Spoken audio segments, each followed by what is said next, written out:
The letter arrived on a Tuesday, slipped between a gas bill and a grocery store coupon.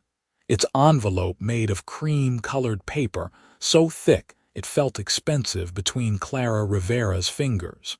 She had almost forgotten about the charity auction her best friend Melanie had dragged her to 3 months ago.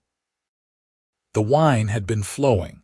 The cause was literacy programs for underprivileged kids. And when the auctioneer announced a year of correspondence with an anonymous benefactor, Clara's hand had shot up. 23 other women had bid against her, driving the price to $1,500 she absolutely could not afford on a veterinary assistant's salary. But she had won, swept up in the moment and the Chardonnay, and then promptly forgot about it. Until now.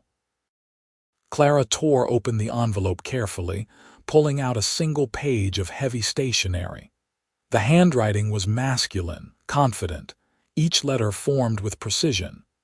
Dear Clara, I understand we're to be pen pals for the next year. I'll be honest, when my assistant signed me up for this auction, I thought it was a terrible idea. But perhaps there's something refreshing about connecting with someone without all the usual pretense. I'm curious what made you bid on a stranger's correspondence. Sincerely, D. Just the initial. How mysterious.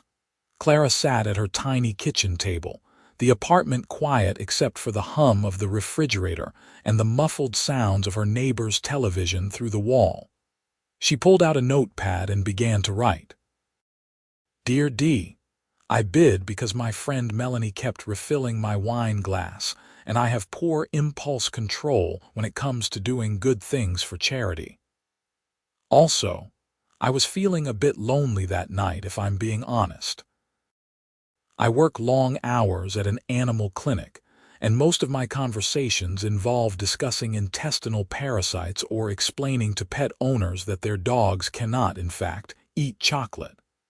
A human pen pal seemed nice. What do you do, Clara?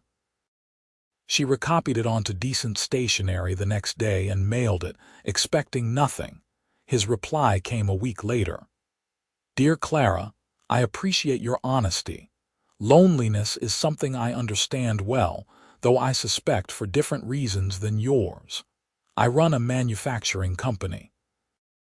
We make industrial parts, nothing glamorous, but it keeps me busy.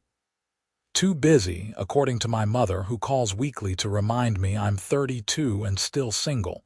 What's the most interesting case you've handled at the clinic? D. And so it began. Week after week, letter after letter, Clara found herself rushing home to check her mailbox. D wrote about the pressure of running his company, the weight of being responsible for hundreds of employees and their families. He wrote about his father, who had started the business from nothing and died 2 years ago, leaving D to fill shoes that felt impossibly large. He wrote about hiking alone in the mountains on weekends, seeking silence. Clara wrote about the 3-legged cat she had fostered, and then adopted because no one else would take him. She wrote about her dream of becoming a veterinarian, put on hold by student loans from her undergraduate degree and the sheer cost of veterinary school. She wrote about her parents, immigrants from Mexico who had worked themselves to exhaustion to give her opportunities, and how she called them every Sunday without fail. The letters grew longer, more personal. D admitted he had almost no real friends, just business associates and people who wanted something from him. Clara confessed she had ended a 3-year relationship 6 months ago because her ex-boyfriend had given her an ultimatum about her career ambitions. I cannot understand a man who would try to make you smaller, D wrote. Anyone who meets their goals requires support, not obstacles. You should pursue veterinary school, Clara. Life is too short to leave dreams unfulfilled. His words made something warm bloom in her chest. 8 months into their correspondence, Clara realized she was waiting for his letters the way some people waited for Christmas morning. She had started writing rougher drafts first, wanting each response to be perfect. She caught herself wondering what Dee looked like, what his voice sounded like, whether he was tall or short, broad or slim. "I look forward to your letters more than anything else in my week," she wrote one night, then stared at the words for 10 minutes before deciding to send them anyway. "Is that strange? We've never met, never even spoken on the phone, but I feel like I know you better than people I see every day." His response took 2 weeks, long enough that Clara worried she had scared him off. "I feel the same," he finally wrote. "These letters have become the most honest conversations I have. You don't want anything from me except correspondence. It's freeing in a way I cannot fully explain. I've been thinking our year is almost up. Would you want to meet? D." Clara's hands shook as she held the letter. She wrote back immediately. Yes. They made plans to meet at a coffee shop called The Grind, a cozy place near Clara's apartment with mismatched furniture and local art on the walls. Neutral territory. Public but intimate enough for conversation. Clara changed her outfit 4 times the morning of their meeting. She had told Melanie everything, and her friend had helped her choose a simple blue dress that made her dark eyes stand out, paired with a cardigan because the September air was getting cool. What if he's awful in person? Clara asked, staring at herself in the mirror. What if he's perfect? Melanie countered. You've been glowing for months, Clara. I haven't seen you this happy since before Jason. Clara arrived at the Grind 15 minutes early, too nervous to be fashionably late. She ordered a vanilla latte she knew she would not drink and claimed a table by the window, watching every person who walked past. Then she saw him. He was tall, broad-shouldered, with dark hair that looked like he had run his hands through it too many times. He wore jeans and a button-down shirt with the sleeves rolled to his elbows, revealing forearms corded with muscle. Not what she expected from a man who ran a manufacturing company. He looked like he could work on the factory floor himself. He stopped outside the coffee shop, pulled out his phone, then looked through the window. Their eyes met. Clara's breath caught. He was handsome in a way that made her forget to think, all strong jaw and intense dark eyes. But more than that, there was something in his expression, a vulnerability that made her heart clench. He walked in and she stood, knocking her knee against the table and sloshing her untouched latte. "Clara." His voice was deep, warm, exactly right. "D." She felt ridiculous saying just a letter, but he smiled, and the expression transformed his whole face. "Dominic," he said, extending his hand. "Dominic Zander." His hand was warm, calloused in a way that surprised her. "Nice to meet you in person." "You're more beautiful than I imagined," he said, then immediately looked embarrassed. "Sorry, that was too forward." "No, I liked it." Clara felt her cheeks heat. "Please sit." He ordered a black coffee and returned to their table, sitting across from her.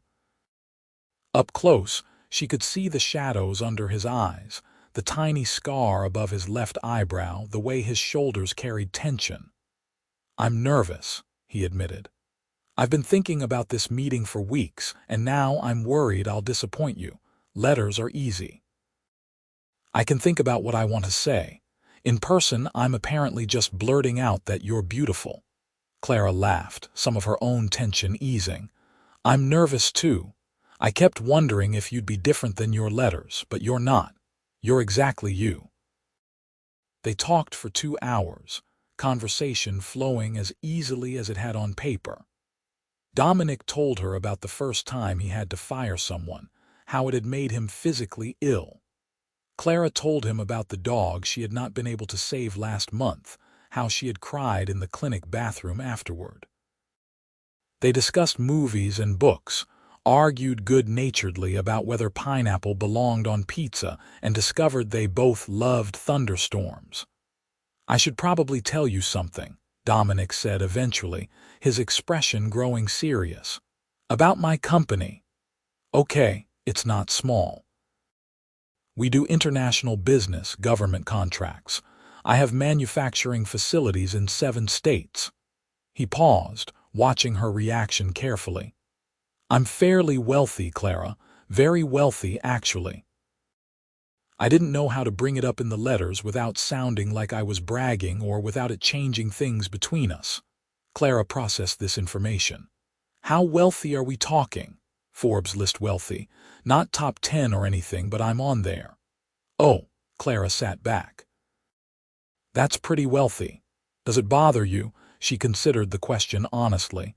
I don't know yet. I mean, it explains the expensive stationery. That surprised a laugh out of him, tension breaking. The stationery was expensive. I noticed. Clara wrapped her hands around her now cold latte. Is that why you wanted to do the pen pal thing? To meet someone who didn't know about your money? My assistant thought it would be good for me. She said I was becoming isolated, paranoid about people's motives. She was right. Dominic leaned forward. But then I got your first letter and you were so genuine, so funny and warm. You didn't know anything about me except what I told you. It was the first real connection I'd had in years. I feel the same way, Clara said softly. About the connection, I mean. Can I take you to dinner? Dominic asked. A real date, not just coffee. Yes, the answer came easily. When? Tonight, tomorrow, I'm flexible, Clara grinned. Someone is eager. You have no idea. The intensity in his eyes made her stomach flutter. I've been imagining meeting you for months, Clara. Now that you're here, real and even better than I imagined, I don't want to wait. Tonight then, she agreed. He picked her up at 7 in a sleek black car that probably cost more than she made in 5 years. Clara had changed into a different dress. This one dark green and slightly fancier, with heels that made her legs look good but would probably make her feet ache by the end of the night. Dominic wore a suit that fit him perfectly, and Clara had to remind herself to breathe. You look stunning, he said when she answered the door. You clean up pretty well yourself. She grabbed her purse. Where are we going? I made reservations at Aurelio's. Have you been? Clara nearly choked. Aurelio's was the kind of restaurant that required reservations months in advance, where entrees started at $100. I have not been to Aurelio's. Too much. Dominic looked uncertain. I can cancel, we can go somewhere else. No, it's fine, just unexpected. She took his offered arm. I've never dated someone rich before. This is new territory. I've never dated someone who didn't know I was rich before meeting me, Dominic countered. Also new territory. Dinner was exquisite. The food was artfully presented, each course a masterpiece. But what Clara would remember most was the way Dominic looked at her across the candlelit table, like she was more interesting than anything else in the room. The way he listened when she talked, really listened, asking follow-up questions and remembering tiny details she had mentioned in letters months ago. Tell me about your parents, he said over the main course. You've mentioned them in your letters, but I want to hear more. Clara set down her fork. They came here from Guadalajara when I was 2. My dad works construction, my mom cleans houses. They wanted better opportunities for their kids. She smiled, thinking of them. They're the hardest working people I know. My dad's hands are permanently calloused, and my mom's knees ache from kneeling to scrub floors. But they never complained, never made me feel like their sacrifices were a burden. They just loved us and pushed us to do better. You have siblings, 2 brothers. Miguel is an accountant, Ricardo is in the army. We're all trying to make them proud. I'm sure they are already proud, Dominic said quietly. How could they not be? What about your family? Clara asked. You've mentioned your mother, but that's all. Only child. My mother is a force of nature, very involved in charity work. She was devastated when my father died. They were married 35 years, still very much in love. Dominic's expression grew distant. That's what I want, actually. What they had. A partnership, someone who chooses me every day, not because of what I can provide, but because of who I am. That's beautiful, Clara said. It's also rare. Dominic met her eyes. I thought I'd never find it, then I started getting your letters. The words hung between them, heavy with implication. We should probably take this slow, Clara said, even as her heart raced. We're still getting to know each other in person. Absolutely. Dominic nodded. I don't want to rush this. You're too important. They dated for the next 2 months in a whirlwind of dinners, movies, long walks through the city, and quiet evenings at his penthouse apartment where they cooked together and talked until midnight. Dominic was surprisingly domestic, good in the kitchen, and relaxed in a way he never seemed to be anywhere else. This is where I'm most myself, he told her one night as they washed dishes together. Not at the office, not at business dinners. Here, doing normal things. Clara understood. With him, she felt seen in a way she never had before. He asked about her day at the clinic, got genuinely upset when she told him about difficult cases, and celebrated when she saved an animal everyone else had given up on. He also started quietly helping her with her dream. I've been looking into veterinary schools, he mentioned casually one evening. Dominic, no, Clara said immediately. Hear me out. There are programs that offer financial aid scholarships. Some schools have partnerships with clinics for work-study arrangements. You could do this, Clara. Your grades were excellent. You have years of experience now. You just need to apply. I can't afford it. What if I helped? Absolutely not. Clara's tone was firm. I appreciate it, I do, but that's too much. We've been dating 2 months, Dominic. I'm not taking money from you. He looked frustrated but backed off. Will you at least look into the programs? Just research it. That she could agree to. She applied to 3 veterinary schools in early November, not really expecting to get in. Her MCAT scores were good but not exceptional, and she had been out of school for 4 years. Meanwhile, her relationship with Dominic deepened. He met Melanie, who pulled Clara aside afterward and said, If you don't marry him, I will, and I'm not even attracted to men. Clara met his mother at a formal charity dinner, an elegant woman with kind eyes and Dominic's same intense gaze. Alina Zander hugged Clara warmly and whispered, He hasn't smiled like this in years. Thank you. Clara spent Thanksgiving with her family, and Dominic joined them after some initial hesitation. Her parents were wary at first, this wealthy white man who had swept their daughter off her feet. But Dominic spoke conversational Spanish, asked her father about his work with genuine interest, and insisted on helping her mother in the kitchen despite her protests. I like him, her father told Clara in Spanish while Dominic was outside with her brothers. He treats you well. Very well, Papa. Then he's welcome here. December brought snow and the holidays and Clara realizing she was completely in love. It happened on a Tuesday, ironically the same day of the week his first letter had arrived. They were at his apartment, decorating his massive Christmas tree. Dominic had admitted he usually didn't bother with decorations, but Clara had looked so disappointed, he had immediately ordered a tree and enough ornaments to fill it twice over. She was standing on a ladder, hanging a silver ornament near the top, when she slipped.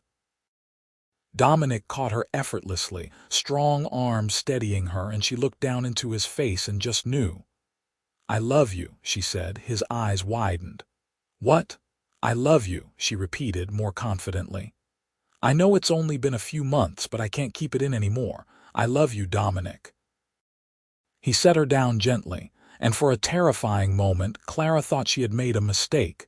Then he cupped her face in his hands and kissed her, deep and thorough and full of emotion. I love you too, he said against her lips. God, Clara, I've been in love with you since your 3rd letter, the one where you told me about rescuing that injured bird and nursing it back to health. I've just been waiting for the right moment to tell you. This is a pretty good moment, Clara said, grinning. They spent Christmas together, exchanging gifts in his apartment on Christmas morning before heading to her parents' house for dinner. Dominic gave her a necklace, a delicate silver chain with a tiny bird pendant. "For the bird rescuer," he said as he fastened it around her neck. Clara gave him a photo album filled with images from their dates, ticket stubs, pressed flowers from a walk in the park, and copies of some of their letters. "So we never forget how we started," she said. He kissed her, and she tasted salt and realized he was crying.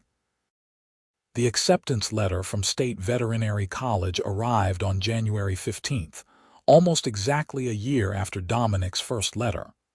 Clara stared at it in disbelief, reading it 3 times to make sure it was real. She called Dominic immediately. "I got in." "What?" He sounded distracted, probably at work. "Veterinary school. I got accepted." The sound that came through the phone was pure joy. "Clara, that's incredible. I'm coming over, don't move, I'll be there in 20 minutes. He arrived in 15, still in his suit from work, and swept her into his arms, spinning her around her tiny apartment. "I'm so proud of you," he said. "When do you start?" "Fall semester. But Dominic, the cost, we'll figure it out. Loans, scholarships, whatever it takes. You're doing this." Over the next few months, they did figure it out. Clara qualified for several scholarships based on her background and experience. She took out loans for the rest, insisting on keeping them in her name despite Dominic's offers to simply pay for everything. "I need to do this myself," she explained. "It matters to me." "I understand," he said, though she could tell it frustrated him to watch her struggle financially when he could fix it so easily. They fought about it once in March, when Clara's car broke down and needed expensive repairs she could not afford. "Just let me help," Dominic said, exasperated. "It's just money, Clara." "It's not just money to me," she shot back. "You grew up with resources, Dominic. I didn't. My parents taught me to work for what I have, to not depend on anyone. I can't just let you solve all my problems with your credit card. I'm not trying to solve your problems. I'm trying to help the woman I love. By making me feel like a charity case." The words came out harsher than she intended, and Dominic looked like she had slapped him. "Is that what you think?" he asked quietly. "That I see you as a charity case?" Clara deflated. "No, I'm sorry, that was unfair. I just need you to understand that my independence matters to me. It's part of who I am." Dominic was quiet for a long moment. "Okay, I'll respect that. But Clara, let me be clear about something. When I help you, it's not charity. It's what you do for people you love. My money isn't who I am, but it's a resource I have. If I couldn't share it with you, what's the point of having it?" They compromised. He paid for the car repair as an early birthday gift, since her birthday was only a month away anyway. It was not perfect, but it worked. Spring brought new challenges. Clara was preparing for veterinary school, taking prerequisite courses she had missed, studying for entrance exams. Dominic was dealing with a hostile takeover attempt at his company, working 18-hour days, stressed and exhausted. They saw each other less, and Clara worried. But even tired and running on too much coffee, Dominic made time for her. He sent her texts during the day, called her every night even if just for 10 minutes, and never once made her feel like she was not a priority. "I miss you," he admitted one night in May when they finally had an evening together. "I hate this. I hate not having time for you." "It's temporary," Clara said, curled against his chest on his couch. "You're dealing with the takeover, I'm preparing for school. Life gets busy sometimes. I don't want busy to become our normal." He tilted her chin up to look at him. "You're what matters, Clara, not the company, not the money." "You—" "I know," she said softly. "I feel the same way." The takeover attempt failed in June. bought off by Dominic's strategic maneuvering and the loyalty of his board. He took Clara away for a weekend to celebrate, a small cabin by a lake where they could be completely alone. They spent the weekend swimming, hiking, making love, and talking about the future. "Move in with me," Dominic said on their last night there as they sat on the dock watching the sunset. Clara's heart jumped. "What? Your lease is up in August. Veterinary school starts in September. Move into my place. You'll be closer to campus and I'll get to see you every day. It makes sense." "Dominic, your place is a penthouse. I can't afford half the rent on something like that." "I'm not asking you to pay rent. I own it outright anyway, which makes it worse." "I'd just be living there for free." "You'd be living there with me," he corrected. "Clara, I love you. I want to wake up next to you every morning. I want to come home to you at night. I want to build a life with you. Moving in together is the next step." She wanted to say yes. The word was right there, ready to spill out. But doubt held her back. "What if it doesn't work? What if we're too different? We've been together almost a year," Dominic pointed out. "We've fought and made up. We've dealt with stress and busy schedules and family obligations. We work, Clara. We work because we choose each other every day, just like my parents did. You're sure?" "I've never been more sure of anything." He took her hand, threading their fingers together. "Say yes." "Yes," Clara whispered, and then louder, "Yes, I'll move in with you." His kiss tasted like joy and promises, and forever. Moving in together was an adjustment. Dominic's penthouse was 3 times the size of Clara's apartment, all modern lines and expensive furniture. Her worn couch looked ridiculous next to his designer pieces. Her thrift store art clashed with his expensive paintings. "We should redecorate," Dominic said, looking around. "Make it ours, not just mine."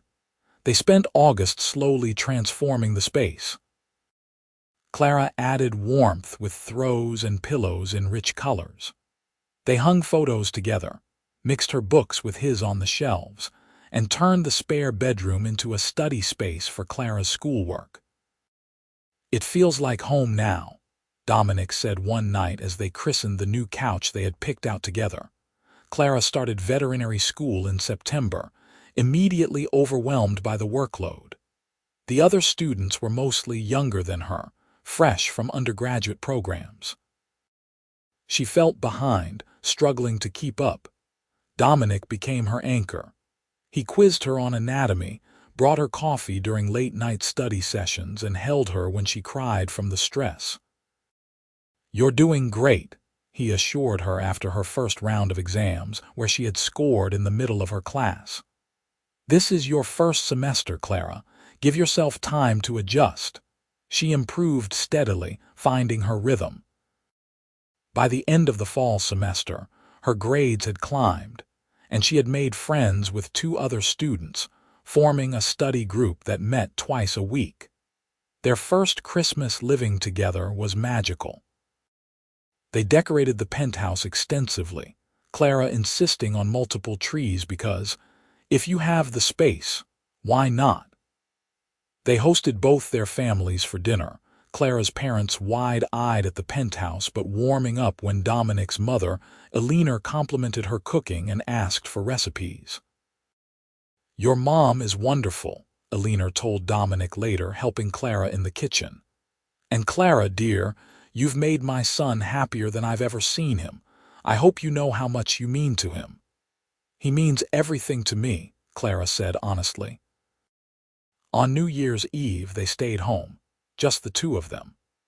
Clara wore a fancy dress, Dominic wore a suit, and they danced in the living room to music from his sound system, drinking champagne and watching the city lights below.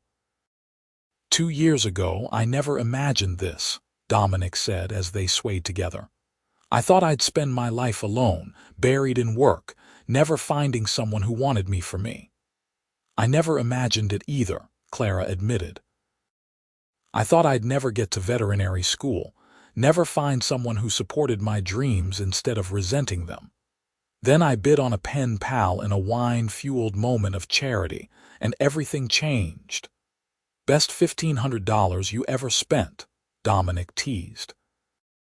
Best $1,500 I definitely could not afford, Clara corrected, laughing. When midnight struck, he kissed her deeply, and Clara thought about how far they had come. From letters between strangers to this, a life built together, love that had surprised them both. The spring semester brought new challenges. Clara started her clinical rotations, working with actual animals under supervision. It was exhilarating and terrifying, and she loved every minute of it. Dominic continued running his company but had delegated more, making sure he had time for their relationship. They fell into routines. Morning coffee together before they both left for their days. Texts throughout the day, just small things, thinking of you messages. Dinners together when possible, though Clara's rotation schedule was unpredictable. Weekends they protected fiercely, time just for them. In April, on the 2-year anniversary of their first date, Dominic took Clara back to the Grind, the coffee shop where they had first met in person. "I wanted to bring you back here," he said as they sat at the same table by the window. "This is where it all became real." "I was so nervous that day," Clara remembered. "I had changed my outfit 4 times. I was terrified," Dominic admitted. "I thought there was no way you could be as perfect in person as you were in your letters, but you were better, smooth talker." But Clara was smiling. Dominic reached across the table and took her hand. "Clara, these 2 years with you have been the best of my life. You've made me better, happier, more myself than I ever was before. I can't imagine my future without you in it." He slid off his chair and onto one knee, pulling a small velvet box from his pocket. Clara's breath stopped. "Clara Rivera, will you marry me?" The box opened to reveal a stunning ring, a sapphire surrounded by diamonds. The sapphire was the exact blue of the dress she had worn on their first date. "You remembered," she whispered, tears streaming down her face. "I remember everything about you." Dominic's voice was steady despite the emotion in his eyes. "Say yes, Clara, marry me, build this life with me, let me love you for the rest of our lives." "Yes," Clara said through her tears. "Yes, of course, yes." He slid the ring onto her finger and stood, pulling her into his arms and kissing her, while the entire coffee shop erupted in applause. They were married that October in a ceremony that blended both their worlds. The venue was elegant, paid for by Dominic despite Clara's protests, but the details were all them.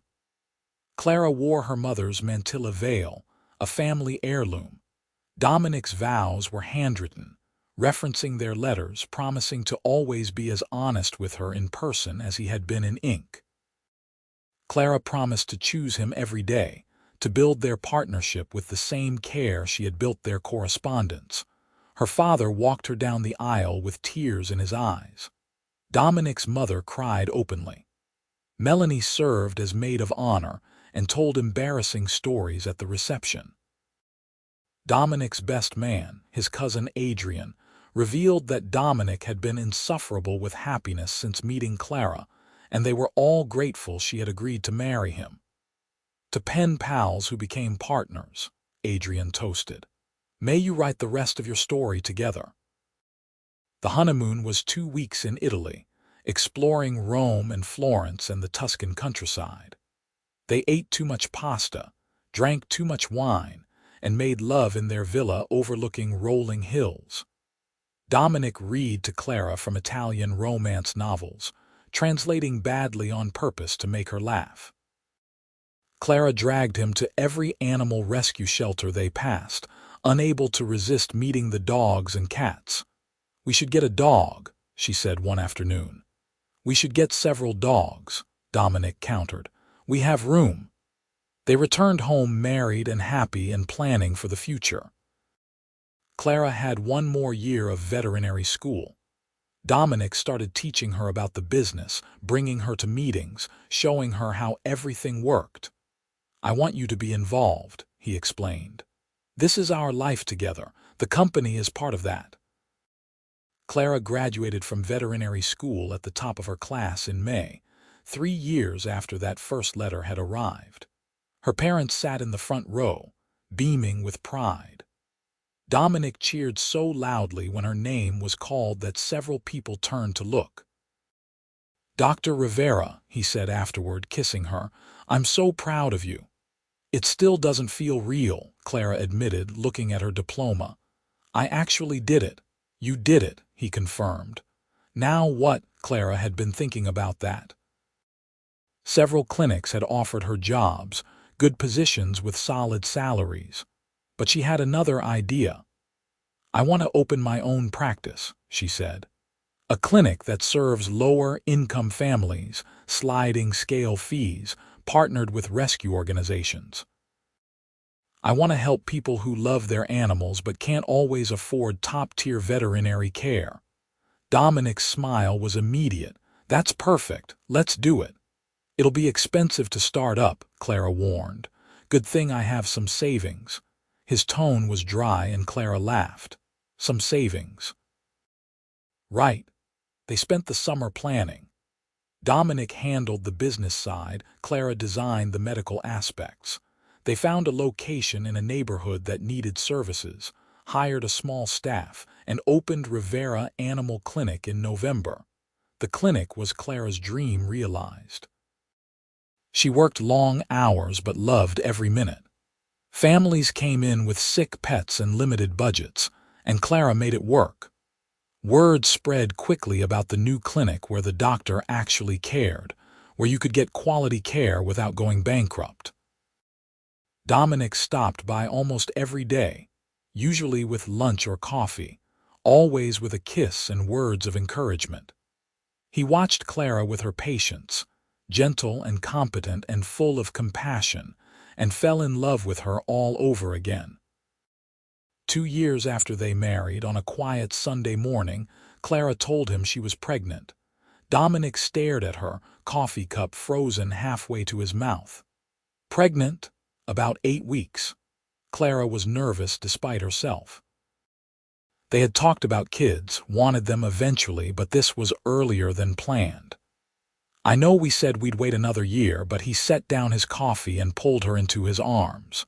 "This is wonderful. This is the best news, Clara. Really. You're not worried about the timing." "The timing is perfect because it's happening," Dominic said firmly. "We're going to have a baby."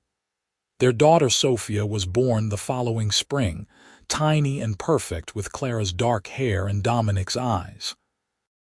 Dominic held her for the first time with tears streaming down his face, whispering promises to protect her, love her, give her the world. Clara's parents moved closer, wanting to be near their granddaughter. Eleanor Zander became a fixture at their house, spoiling Sophia shamelessly. The clinic continued to thrive, Clara working part-time and hiring another vet to handle the busier hours.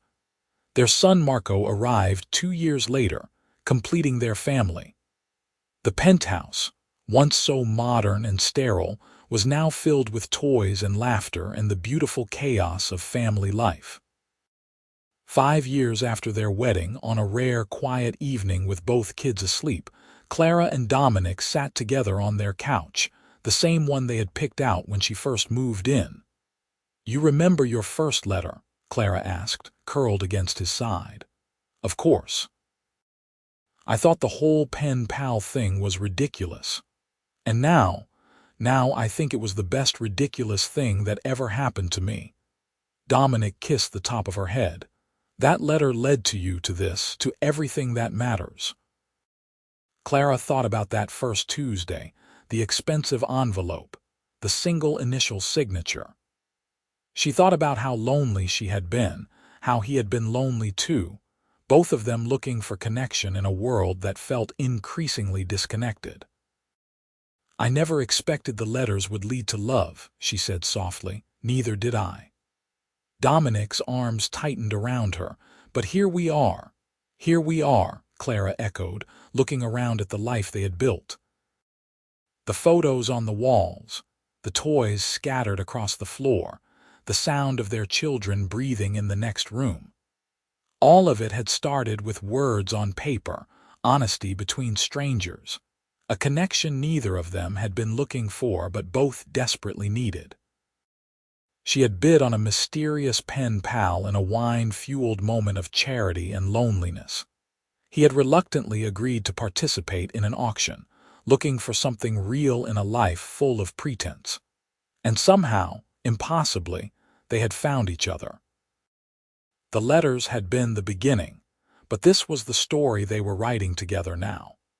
Not on paper, but in moments and memories, in coffee shared on Sunday mornings and midnight feedings and stolen kisses when the kids finally napped. In hard conversations and happy celebrations, in supporting each other's dreams and building new dreams together. It was better than any story Clara could have imagined when she first opened that cream-colored envelope. It was real and messy and beautiful and theirs. And it all started with a single letter from a stranger who became her everything.